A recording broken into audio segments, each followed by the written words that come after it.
तो दोस्तों आपके मन में एक सवाल आता होगा कि 5 किलोमीटर रनिंग को पास करने के लिए मुझे किस प्रकार के डाइट प्लान को फॉलो करना चाहिए या फिर मैं क्या चीज लूं और क्या चीज न करूं जिससे कि मुझे भविष्य में किसी प्रकार का कोई नुकसान न हो। तो इसी प्रकार के सारे सवालों का जवाब लेकर इस वीडियो में जय हिंद दोस्तों, मैं Jogendra commando, physical trainer, fitness coach, आप सबके अपने यूट्यूब चैनल जोगेंद्र कमांडो के हार्दिक स्वागत करता हूं। तो दोस्तों अगर अभी तक आपने मेरे चैनल को सब्सक्राइब नहीं किया हो तो चैनल को सब्सक्राइब कर लें और बेल नोटिफिकेशन को ऑन कर लें, जिस प्रकार से कि आपको भविष्य में इसी प्रकार की वीडियो की नोटिफिकेशन आपको मिलती रहे और ऐसी इंफॉर्मेटिव जानकारी अपने दोस्तों के साथ शेयर करें। तो चलिए फिर वीडियो को शुरू करते हैं।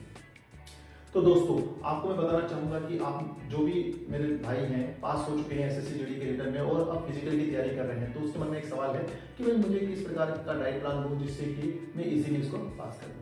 तो दोस्तों मैं आपको बताना चाहूंगा कि सबसे पहले हमें क्या है, डाइट प्लान के अंदर हमारा प्रोटीन इंटेक को बढ़ाना रहेगा। तो उसके साथ साथ हमें क्या क्या लेना है और क्या नहीं लेना, हम उसी पर बात करेंगे।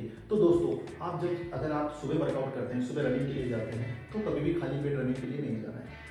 कोई लोग कोई खा के जाता है जैसे केले या फिर इस प्रकार की हेवी डोज लेने की आवश्यकता नहीं है। आपको एक शुगर कंटेंट यानी कि सुबह हम 2 डेट्स लेकर प्रैक्टिस के लिए जाएंगे। जब हम सुबह जा रहे हैं तो आपने सुबह उठते ही सबसे पहले आपने ढेर सारा पानी पी लेना है पेट, जिससे कि हमारा डाइजेशन सिस्टम ठीक रहे और हमारा जो है मेटाबॉलिज्म फास्ट हो जाए। आप चाहे तो गुनगुना पानी पी सकते हैं, पानी के अंदर आप चाहे तो एप्पल साइडर विनेगर डाल सकते हैं, अदरवाइज आप नॉर्मल वाटर भी पी सकते हैं।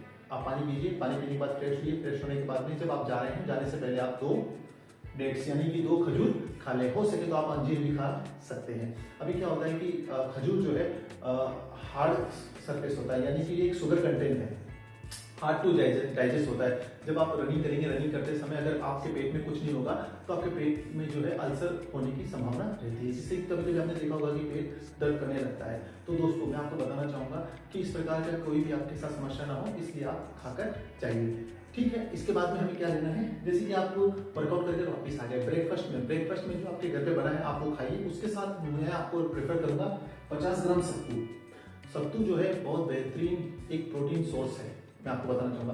देखिए जो वेट लॉस के लिए जो जाते हैं उनके लिए सत्तू नहीं है, क्योंकि इसमें कैलोरीज ज्यादा होती है।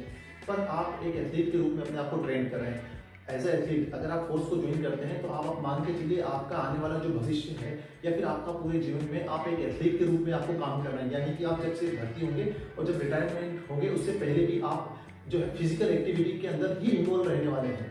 तो इसलिए अब आप अपने आप को एक एथलीट मानकर चलिए।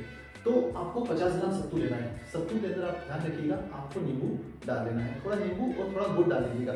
इससे आपको क्या बेनिफिट होगा, नींबू लेने से सत्तू के अंदर जो आयरन होता है सर, आयरन के एब्जॉर्प्शन के लिए आपको विटामिन सी होना बहुत जरूरी है। अगर आप नींबू डाल लेंगे तो आपका आयरन एब्जॉर्प्शन बढ़ जाएगा और आप देखेंगे कि आपका इंडोरेंस जो है इसकी बढ़ चुकी है। अब आती है बात लंच की। लंच में हम क्या करेंगे, लंच में हम 50 ग्राम सोया चंक्स लेंगे। सोया चंक्स यानी सोया बड़ी भी बोलते हैं जिसको, वो आपको तकरीबन 70 से 80 रुपए केजी मिल जाता है। आप उसको 50 ग्राम लाइए, बॉइल कीजिए और अपने खाने के साथ खाइएगा।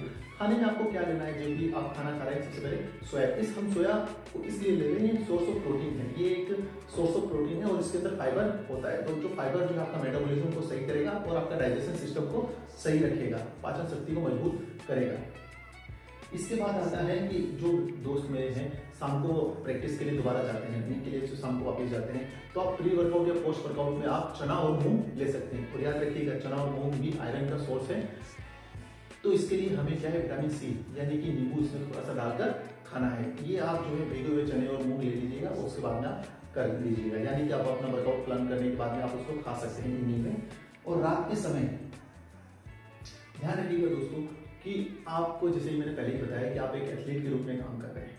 एक एथलीट को अपने डाइट को भरपूर तरीके यानी कि पूरे पोषक तत्वों को खाना बहुत ही आवश्यक है, क्योंकि वो एक फिजिकल एक्टिविटी के अंदर इन्वॉल्व हो रहा है। फिजिकल एक्टिविटी के अंदर हमें क्या क्या की आवश्यकता है, जैसे कि आप रनिंग भाग दौड़ करेंगे तो आपके शरीर में मल्टीविटामिन और कैल्शियम की आवश्यकता रहेगी। तो इसकी अगर आप चाहें तो सप्लीमेंट के थ्रू, टैबलेट के थ्रू आप इसको पूरा कर सकते हैं। अदरवाइज आप जो है रात को सोते समय 1 दूध गिलास का पी सकते हैं और अपने खाने के अंदर दही को इन्वॉल्व कर सकते हैं। अगर आपको कैल्शियम की आवश्यकता है तो कैल्शियम के लिए एक बेस्ट सोर्स है खसखस बोलते हैं जिसको, आप उसको भी ले सकते हैं। ध्यान रखिएगा दोस्तों, पानी, आप एक एथलीट हैं और एथलीट को हाइड्रेट रहना बहुत ही आवश्यक है। कभी भी अपने शरीर को डिहाइड्रेट मत होने दीजिएगा, क्योंकि अभी गर्मी का मौसम है। गर्मी के मौसम में आपको पता नहीं चलेगा और आपका जो है स्वेटिंग यानी पसीने के द्वारा वाटर इनटेक कम होता रहेगा। तो आपको अपने समय समय से पानी भरपूर पीना है।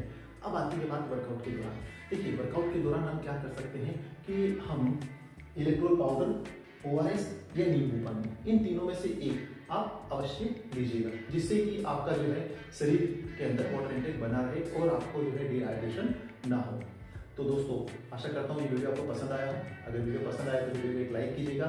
चैनल को अगर आपने अभी तक सब्सक्राइब नहीं किया हो तो चैनल को सब्सक्राइब कीजिएगा। ऐसी इन्फॉर्मेटिव जानकारी अपने दोस्तों के साथ शेयर कीजिएगा। दोस्तों, अगर आपके मन में किसी प्रकार का कोई सवाल है या फिर आपके डाइट के मुताबिक अगर कुछ है तो आप मुझे मेरे इंस्टा ID जोगेंद्र कमांडो पर मैसेज कर सकते हैं। जल्द से जल्द मैं आपको आपके DM यानी कि मैसेज का रिप्लाई देने की कोशिश करूंगा। जय हिंद, जय भारत।